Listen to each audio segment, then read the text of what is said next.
Hey, everybody, and welcome to another episode of Fri-Date with the wife. In these episodes, my wife and I offer an entrepreneurial couple's perspective on living a more fulfilling and meaningful life. We share our little humble opinions and hopefully make you laugh as we navigate the ups and downs of being entrepreneurs and parents.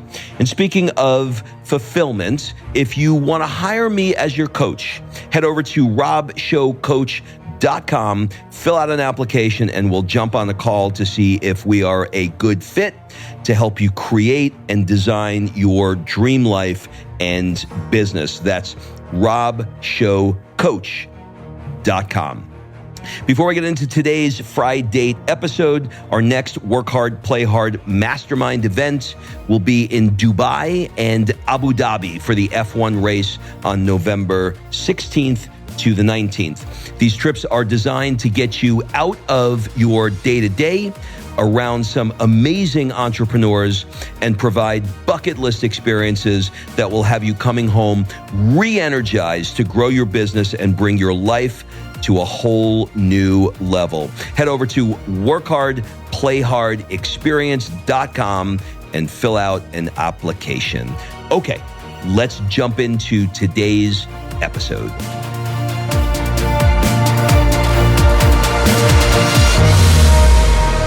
Kimberly, busy beaver Murgatroyd. By the way, does any woman want to be referred to as a beaver in any way? I don't think so. No. And you know what I don't understand? You're going to tell me that you're going to want to cancel this recording, but I'm not going to let you. Oh, I can't wait. I've never understood why women's parts are referred to as a beaver. Can you explain that to me? No. No, I really want to know. I literally don't know. I know that women, beaver and when the 16-year-old boy and everybody laughs. But when I look at a beaver, it doesn't look like anything. It doesn't look similar? No. So I'm being completely honest with you. I know that when one says a beaver, that it refers to, I think. An animal. I think that body part. But can you explain why? No. Can anybody? I literally can't, and I don't. You're uncomfortable right now, aren't you? I am, and I don't even honestly want to Google that because it just feels like, first of all, it's going to mess up the algorithm of every advertisement I get, and that's where Googling things is dangerous because then the ads I'm served is going to be related to a beaver, and that's just not going to work out. Can you imagine, how as we walk through Italy and we see the sheets that are hanging in the laundry, can you imagine if you had to put the things that you've Googled publicly, like people hang sheets? Like your Google history, search history, you had to hang it outside the door? But that is not why we are here today, ladies and germs. We are here to help you become more old and crotchety. No. No? Is that the opposite? The opposite. It's opposite day. I got that wrong. So I'll give you some context. Last night we were out having dinner and, I started to notice that there are things that I am doing where I'm very, very set in my ways. I'm 55 now.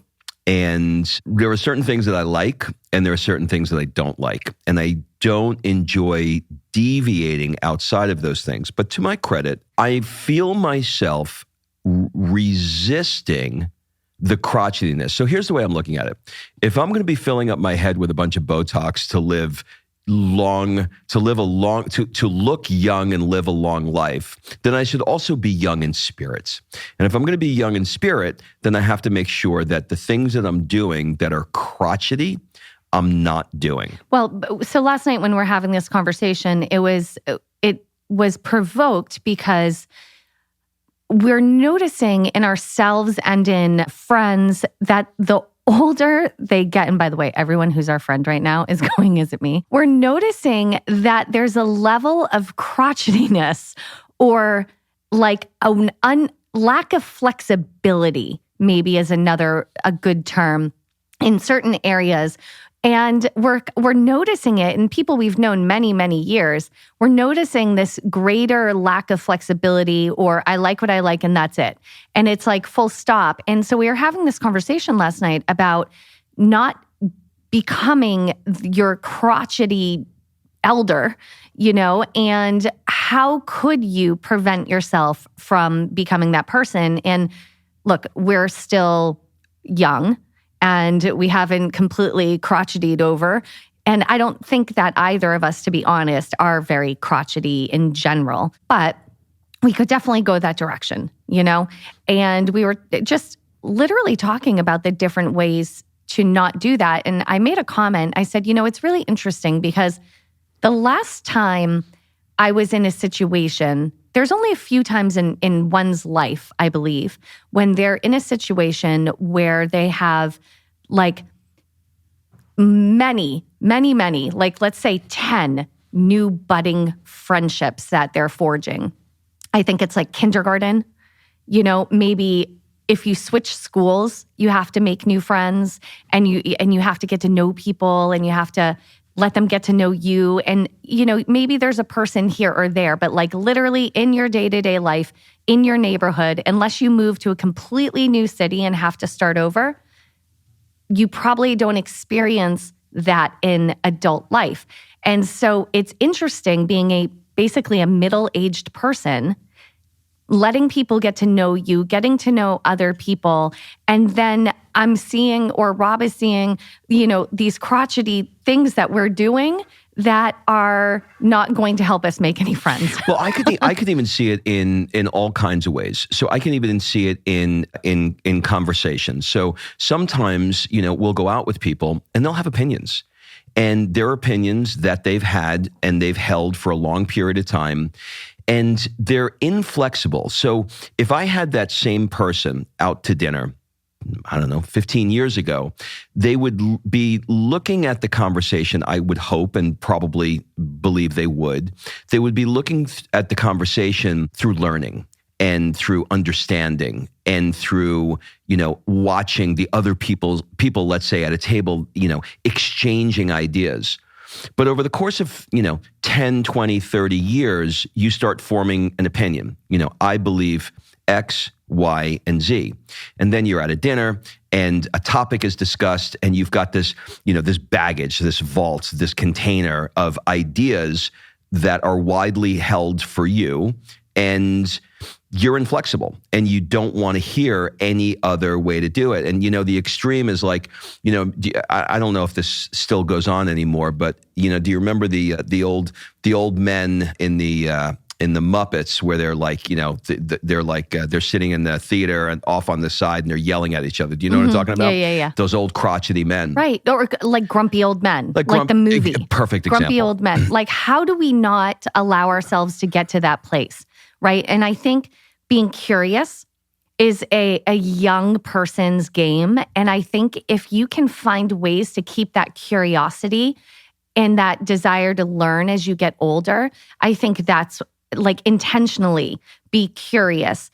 And I was watching a TikTok the other day and it was like, I don't remember what the context of it was, but it was something in dealing in this type of situation, right? And the way out of it and to be curious and to keep that growth alive is to ask questions.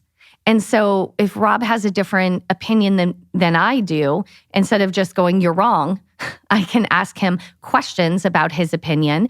And that may provoke him to, one, he will get it all out and he'll feel heard. But two, he might even ask a question back.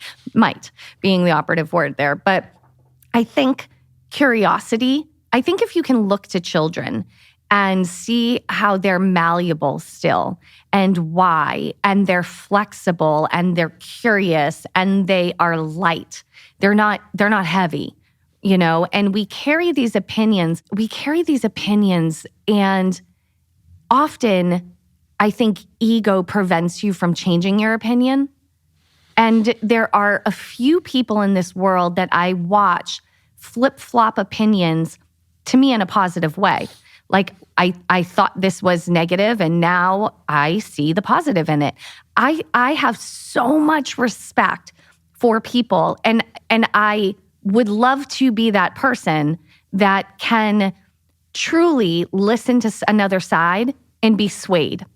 And I think that's a part of, first of all, identify in yourself what where your inflexibilities are. And then once you identify it, like once you see it, you can't go back, right? Once you admit you have a problem, then every time you do it, you have the problem, you know? So for me, I want to work on being more curious about other opinions and less dogmatic in my own. And also asking questions and being willing to go, oh, I see your point. I think I'm going to go to your side now. And it takes two people, right, to do that. Like, Rob, you can do that with me. I can do that with you because we have such a long history and level of respect for each other that we can listen to each other. And that's part of why we have a great relationship, is because we can sway each other into another way of thinking. But that's not the same when you're just, you know, in regular world friendships. Like maybe your best friend for 20 years has that ability, but brand new people, they haven't earned it yet, right? So, but also, have you given them the opportunity? So I think in our quest of not being grumpy old men, I think we should stay curious, ask more questions, and be willing to be swayed, like be willing to be won over. Like I think if you go into like a debate style thing with being willing to be swayed, then you are not dogmatic in your belief. And you might even learn, you might not at the end of it be swayed. You might actually think more of your own opinion, but at least you're open to it. Does that sound? Yeah. I don't know. I'm literally thinking out loud right now. So you're becoming an external processor. I'm definitely not. That's why that was very long and rambly. You know, look, for me, it's about intention. You know, when I'm super, what's the word I'm looking for? I mean, no matter how I say this, it's going to come across as vanity, and I don't mean it this way, but I'm super intentional about wanting to be youthful. But it's not just in appearance, because there's only so much Botox in the world that's going to, you know, I can only stick so many popsicle sticks in my face to try and keep it from drooping, you know. But I mean in the sense of youthful, you know, in the sense of youthful in the mind as well. You know, when you meet somebody, every now and again, you know, like I'm reading Tony Robbins' new book, and by reading, I mean listening on Audible. To make that disclaimer. You have to. And Ray Kurzweil is doing the intro. Now, Ray Kurzweil is a futurist. I don't know how old he is. You guys can Google it. I'm going to guess. Can you tell me what a futurist is? I literally don't know what you're talking about. It's exactly what you think a futurist would be. Somebody who predicts the future. It's as simple as that. Like predicts it? Yeah. So like they're listening to, they have a communication like Abraham Hicks style? Nope. Okay, so they're not predicting the future. Well, they may be predicting it with their own intuition, which so they're ostensibly they're using data of what they believe, they're using and whatever creating an opinion on what the future will hold. They're using whatever it is they want to use, but they're not channeling someone from the other side and predicting the future. Look, the answer Nostradamus. The answer is I don't know. Okay. What the goal of a futurist is to predict the future, and when somebody is a futurist and they have a track record from the time that they were, let's say, 20 and now they're 70, and they clearly predicted the future, nobody cares what the hell they're doing. They don't care if they're talking to Abraham Hicks, they're using algorithms, computers, or, you know, smoke screens. It doesn't matter. They're predicting the future. So Ray Kurzweil is a Google futurist. So they have these people that are on the board to tell them where things are going. So, you know, 5 years ago, he said there's going to be a thing called the metaverse. And people are like, what the fuck is the metaverse? And he's like, everything is going to go online. And so in the beginning, everything seems crazy. Here's my point. My point is that, you know, I don't know how old Ray Kurzweil is, but I would suspect he's probably pushing 70. And he is fascinating, curious, fun, open-minded. And while I don't know him personally, I do know people that are like him. You know, we all know, you know, the 80-year-old person that we meet that is just open and telling stories, but they're fun stories, and they're always up for a challenge. They're always up for a conversation. You know, if they're at a party and the music comes on, they're the first one that's dancing and laughing. There's a lightness that they have, and we also know the grumpy old man or woman that's 80 years old that's crotchety and yelling at boring everybody. and saying, don't run like that. Listen to your mother. Stop doing that. Don't use your, years ago, people slapped us if you were a lefty and you tried to write with your left hand. So things evolve, things change. You have to be open-minded. And I find myself not resisting that. I find myself doing it. And so I'm trying to interrupt the pattern to make sure that those things don't happen to me. Well, you know what? One area that I think it's really easy to see if you're getting crotchety or not is I feel like there needs to be like a crotchety test that you do, every 6 months. The crotchety index? Yeah. If new things come out in technology and you immediately naysay it, TikTok, that's stupid. Metaverse, that's dumb. It's really good. If you immediately naysay it, you're turning into a crotchety old man. Yeah. That's what, or woman. I think because I find myself doing that because change is difficult. For kids, think about this. Like when Rob and I were thinking about moving to Italy, we were initially not in the actual, like we're moving here in the fall conversation, but just in a greater, more high up conversation, we were talking about moving to Italy. And I said, if we're going to eventually do this, we really need to look at doing it before Sophia's in let's call it the 3rd or 4th grade. Because after that, I think it can be very traumatic on a kid. But when they're young, they're so flexible with change and new and different. And as you get older, you become less flexible with change. And so you're less likely to move to a new city and start over. You're less likely to start a new career. Like all of those things are massive changes that require, like I said, like we're forging new friendships, like 10 of them at a time, and we're doing so much new stuff right now that change is just part of our day-to-day life. And it's uncomfortable. Like it's truly uncomfortable now. But for Sophia, because she's 7, it's way easier. So I think as we get older, our flexibility decreases and our desire for change. And so now talking about something like the metaverse, it's like, well, why do we need to be in an online digital da-da-da-da-da? And you have this, and do you like the voice I did there, by the way? It was good. Really, really good. But that was a man saying that, right? Probably, yeah. But you have this idea of how stupid this is. And you're like, what if you were curious and you were like, okay, but what could the metaverse be good for? What could be a benefit to it? How could this benefit society? And we always look at the negative, right? So I think things like that, I think technology is a really good barometer of your crotchetiness. Not crotchiness. Crotchiness, no, crotchety. Back to the beaver. Thank you. One of the guys that I think is not doing this as he ages and is being super intentional about it are 2 people that we all admire in very high regard. One, can I guess? Yeah. Gary Vee. Yeah. And Tony Robbins. That's it. Those are the first 2 people came to my mind. Imagine, okay. So here was my point with that. Sorry, I just got excited. Here was my point with that. When our parents were kids and they listened to the Beatles were the devil. When I was a kid, Black Sabbath was the devil. They probably were the devil, but they were the devil, right? Now the iPhone is the devil.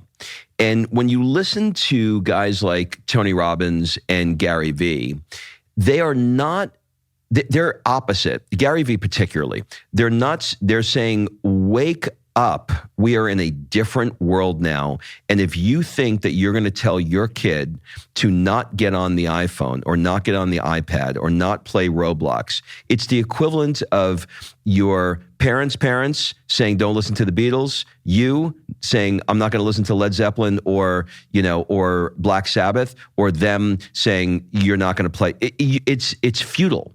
Time marches on, things move, and you can't stay stuck in this, back in my day, I walked to the school, I walked to school both ways uphill, right? Barefoot in the snow. In the snow. You can't, you at some point you have to move on. And so we're giving you examples of crotchetiness that rear its ugly head across many platforms. It could be in relationship with friends. It could be in your relationship with technology and your children's relationship with technology.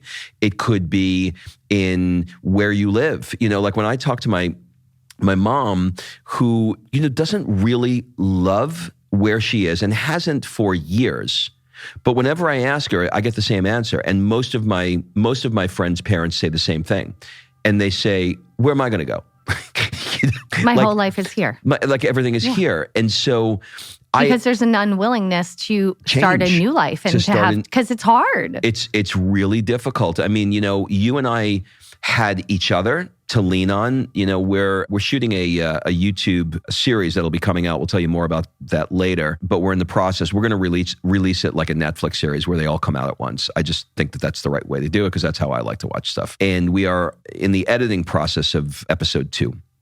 And watching that process of us leaving California and moving here to Italy was really fucking hard. And if we didn't have... It was emotional. It's really emotional. If we didn't have each other to go through and the excitement of what the future would look like, I don't know that this would have happened. I certainly wouldn't have done it. It wouldn't have happened. It wouldn't have happened. And so, what are the lessons we're kind of taking? We're using the grumpy old men as, the contrast of what we don't want to be, to decide how do we not become that, right? So what did we say? Be curious, stay curious, try to be swayed, allow yourself to be swayed by an opinion. Maybe it's someone else's, maybe it's new technology, but also look at how your kids, or if you can think back to how your kids, little kids, under 7, how flexible and malleable they are. I'll give you a great example. For as long as you and I have been together, on Sundays before we moved to Italy, Sundays were our family brunch, mimosas, and binge watch Italian TV or whatever, CBS Sunday morning. But that was our days. If anyone knows us, they know on Sunday we do brunch. We basically sit on the couch in a Snuggie. It's the only, we don't do that any other day during the week, but Sundays we do. And we would periodically get invites to a party or, hey, do you guys want to go to the park or any of these things? If it was on the Sunday, the answer was no. Absolutely not. We literally will not adjust our Sunday schedule for anyone, anything, anytime. If Sophia was graduating Harvard, I'd say, Sophia, I'm sorry. Just don't make it on a Sunday. You're going to have to talk to them because I'm not on Sunday. But that is if you think about it, that is exactly what we're talking about, being so inflexible and stuck. And so today we're recording this on a Sunday, and we don't have that same thing we do, but we do have a new Sunday routine. And we were invited to a Super Bowl party, and we are going. And there are probably parts of both of us that are I don't want to, I can't, because it's Sunday and it disrupts our Sunday routine. But because we are committed to creating new friendships, we are committed to not being grumpy old people and not getting stuck in this routine, we're going and we're going to have a great time. Yeah. And I think the other lesson is to say yes more. You've heard people say that, and it's true. It's kind of like working out, right? You never ever want to go to the gym, or at least most people don't, unless you're feeling really energetic and great. But there are days, let's say, when you don't want to go, but you never feel bad when you leave, right? Every time you leave, you're like, I'm glad I did that. And the same thing here. There are times where way more social here. And I don't really know why, but we are. Isn't it weird? Our dance card is so fucking full. We are constantly out with somebody, and we're just saying yes. People are asking us, hey, you guys want to come to a soup party? Yes. You guys want to come to dinner on Wednesday night? Yes. Do you guys want to go outside? Yes. You want to have lunch? Yes. And we're busy. I mean, we are really, really Everybody's busy. really busy. Everybody's busy. But we're making time to do these things. That's my point. We're making the time to do this. And I think I'll leave you with this. I think the biggest thing for me is to make sure it's easy to fall into sound bites. For example, it's easy here in Italy to, when you have Wi-Fi that sucks, it's very easy, as an example, it's very easy to sit here and say, in America, we call fucking Wi-Fi, we pay them $100 or whatever it is, and the house is flaming fast, and it's great. It's not a problem. Or cell service. In America, we have cell service like 98% of every single place we go. At some point, if you're going to try and change and you're going to do something different, it's not going to be exactly like where you came from, but that's by design. You're trying to change it and you're trying to do something new, And the other thing is, I can hear myself saying it, and I certainly hear the people around me saying it. When I was a kid, you got to let that go. You got to let go where you came from, and look to the future through the windshield and not through the rear view mirror in the car. Does that make sense? Yeah, and on that too, it's because I hear myself saying it too. It's so easy to go, well, when we were kids, we just did it this way, or when we were kids, we don't have the same issues that kids have today. We don't have the same level of technology. We were bored, and yeah, I know kids should be bored, but people say that people are like, kids should be bored and they're creative. We are not as adults in this time period. We cannot relate to the way our children are growing up and the things that they're doing, because technology has accelerated so quickly. Their lives are so different. Education systems, some of them are very different than when we were a kid. And I was reading Sophia's report card, which they don't even call it that, and it was paragraphs and not letter grades or number grades. It was literally paragraphs describing her interaction, and it wasn't like cut and paste sentences. It was real. That's very different than when I was a kid. And so I feel like, again, back to the crotchety, be curious and look at how these kids are handling technology. How are they handling change? And be willing to go that way. When I think about it, and we'll wrap with this because I think we hammered this one home. But when I think about Sophia now, at 7 years old in school, and the things that she's doing, her education was far superior to my education when I was a kid. We were forced to memorize inane dates and times. Abe Lincoln did this, and Christopher Columbus sailed the ocean blue in 1492. And we were forced to memorize things and then come home. And I remember, my parents had this long wall that had an encyclopedia of, A, B, C, each, giant volume. And I had to go in and research. Now she hits a fucking button and she gets all the answers. But what that does is it allows time for other learning. There is no value in memorizing, unless you're going to be a tour guide.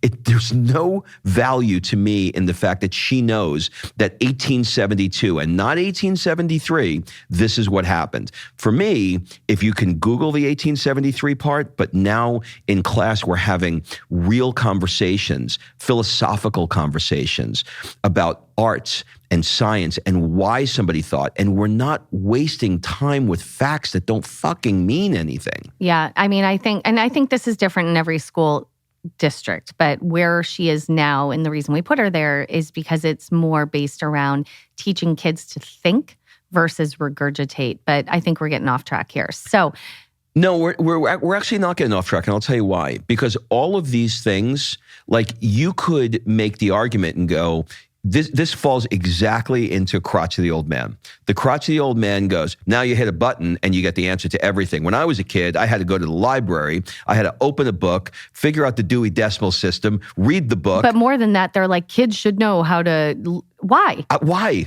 For what? Why? Listen, we got very excited, okay? But we have a Super Bowl party to go to, which, By the way, I don't really understand. And here's why.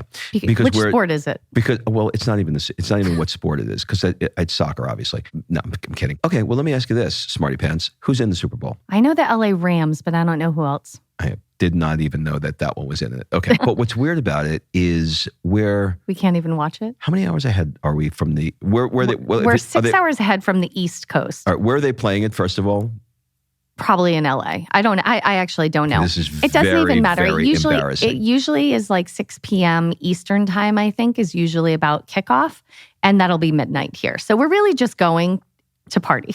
All right. Well, listen, we're headed out next week. To not be crotchety old people. No. We're headed out in about a week to Dubai. We have an upcoming event in Dubai. We'll tell you more about that. It'll be at the end of November. We're going to be doing Dubai and Abu Dhabi for our next Work Hard, Play Hard event. So if you're interested, and we're going to go check it out now. And we're going to go check it out. We're going to do some recon. So make sure you stay close to our IG stories. You'll see a bunch of stuff on that. And if you're interested in the next event, just shoot us a DM and we'll tell you how you can get an application completed.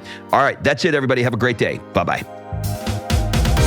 All right, thanks for listening. If you love this episode and you know someone that needs some help in either stepping up their work hard game or their play hard game, it would mean the world to me if you shared this podcast with them to help me get this movement out there.